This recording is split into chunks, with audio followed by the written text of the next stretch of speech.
2015 में हम लोगों ने लड़ाई लड़ा था पटना में, लाठी डंडा चला था, गोली चला था, लेकिन हम लड़े और एक दिन के अंदर में 12 घंटे के अंदर में बिहार सरकार को ईंट से ईंट हिला दिया और बिहार सरकार 12 घंटे के अंदर में निषाद समाज बिंद बेलदार नोनियावाला को आरक्षण मिले ऐसा अनुशंसा उन्होंने कर दिया और दिल्ली के सरकार को भेज दिया।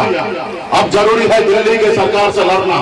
जिस तरीके से हमने बिहार से लड़कर पास करा के दिल्ली भिजवा दिया है, अब हमारी ताकत है दिल्ली के सरकार से लड़ेंगे और आरक्षण ले लेंगे। साथियों, आज बताइए यूपी, बिहार, झारखंड में हम जाते हैं, इतनी बड़ी आबादी है, 137 जिला है, 137 जिला में एक भी निषाद बिंद बेलदार नोनियावाला का बेटा कलेक्टर नहीं है।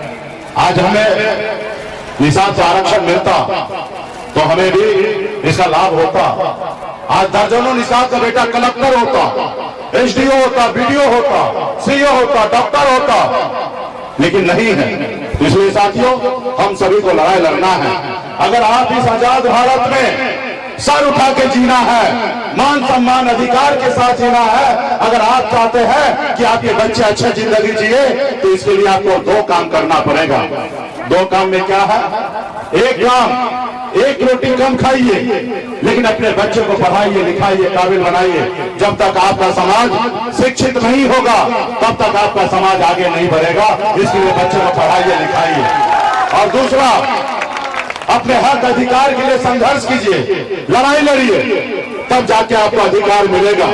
जैसे आपके पूर्वज ने लड़ाई लड़ा, 250 साल अंग्रेज से लड़ाई लड़ा, तब जाके देश आजाद हुआ। ना जाने हमारे कितने हजारों लाखों के संख्या में हमारे पूर्वज शहीद हुए, और सिर्फ एक ही सोच सपना था उनका कि हम लड़ाई लड़ रहे, देश आजाद होगा और हमारा आने वाला पीढ़ी जो है वो सर उठा के जिएगा। लेकिन हमें आजादी तो मिला, लेकिन सही मायने में बिंद बेलदार नोनियावाला, चाहे टीआर बनपर, चौहान को आजादी नहीं मिला। साथियों, आजादी नहीं मिला। आज आप देखिए आप कितना मजबूर है। आप अपने बच्चे को अच्छी जिंदगी नहीं दे पाते हैं। जब आपके बच्चे बीमार पड़ता है तो आपके पास पैसा नहीं होता, आप सरकारी हॉस्पिटल में जाते हैं, इलाज वहां पे सही से नहीं होता है, फिर आपके बच्चे आपके गोद में दम तोड़ देता है। आप कैसे माँ बाप हैं? और वही जो जिसके पास पैसा है वो प्राइवेट हॉस्पिटल में लेके जाता है, इलाज कराता है, क्योंकि उसके पास पैसा रहता है, और उसके अपने बच्चे को जिंदगी दे देता है, और आप अपने बच्चे को जिंदगी नहीं दे पाते। साथियों, ये आजाद भारत आपका है, आपका भी उतना ही अधिकार है जितना दूसरे लोग सर उठा के जी रहा है, उतना ही अधिकार आपका भी है कि आप भी सर उठा के जी सकते हैं। इसके लिए हमें बाबा साहब भीमराव अम्बेडकर ने हमें एक ताकत दिया। देश आजादी के बाद हमें एक लोकतंत्र दिया, एक हमें संविधान दिया।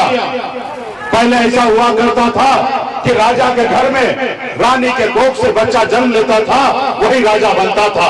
लेकिन बाबा साहब भीमराव अम्बेडकर ने कहा, जब रानी के कोख से बच्चा जन्म ले, जरूरी नहीं है कि वही राजा बनेगा। अब इस देश का राजा वही बनेगा जिसके पास वोट होगा, वही राजा बनेगा। चाहे वो बिंद बेलदार नोनियावाला का बेटा हो, या गरीब मजदूर का बेटा हो, या किसान का बेटा हो, राजा वही बनेगा जिसके पास वोट है। और आप अपने वोट को ताकत को नहीं समझे, आप अपने अधिकार को नहीं समझे, जिसके कारण आज आप गुलाम बने हैं। और वोट का ताकत को जो समझा, वो समाज देखिए कितना आगे निकल गया है, कितना आगे निकल चुका है।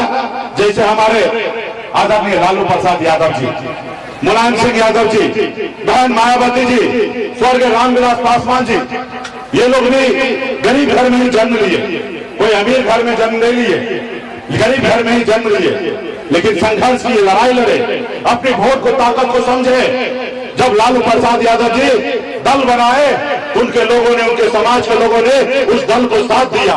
जब दल को साथ दिया तो उस दल को बल मिला, और जब दल को बल मिला तो 15 साल बिहार का मुख्यमंत्री लालू प्रसाद यादव जी बने रहे। और ये क्यों हुआ? ये पैसे के दम पे नहीं हुआ, ये वोट के दम पे हुआ। साथियों, ये वोट के दम पे। आज वही वोट, वही ताकत आपके पास भी है, लेकिन आप नहीं पहचान रहे हैं।